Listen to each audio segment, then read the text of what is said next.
آج ہم ایک ایسے ظالم بادشاہ کی بات کرتے ہیں جس کے نام سے شہر کی دیواریں بھی کانپتی تھی، جہاں خاموش رہنا زندگی کی ضمانت تھا اور سچ بولنا اپنی قبر خود کھودنے کے برابر سمجھا جاتا تھا۔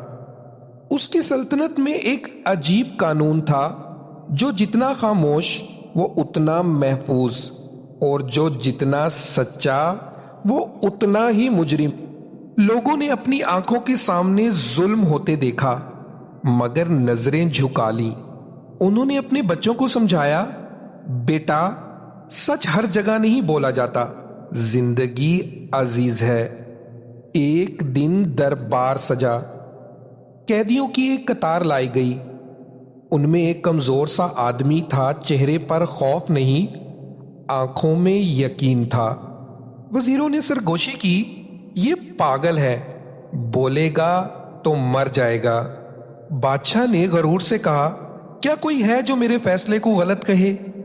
دربار میں موت جیسی خاموشی چھا گئی، سانسوں کی آوازیں بھی دب گئیں۔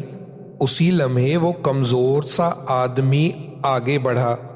اس کا دل زور سے دھڑک رہا تھا، اسے اپنی بیوی اور بچے یاد آئے، مگر اسے اپنے رب کا وعدہ بھی یاد آ گیا۔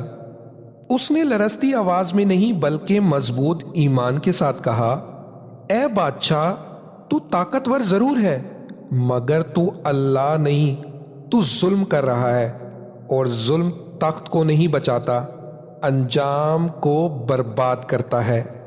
سپاہیوں نے تلواریں نکال لیں، لوگوں نے آنکھیں بند کر لیں، مگر اس لمحے آسمان گواہ بن گیا۔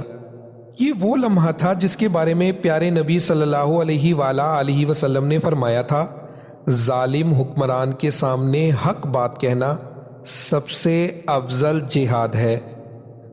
بادشاہ نے حکم دیا، اس آدمی کو قید کر دیا گیا۔ کچھ دن بعد وہ زندہ نہ رہا، مگر کہانی یہیں ختم نہیں ہوئی۔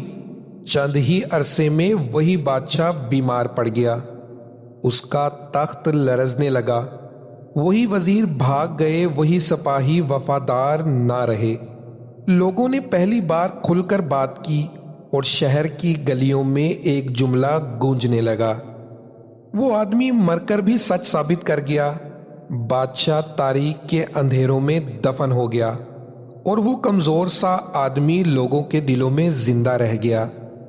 یاد رکھیں، خاموش رہنا کبھی کبھی بزدلی نہیں ہوتا، لیکن ظلم پر خاموش رہنا جرم بن جاتا ہے۔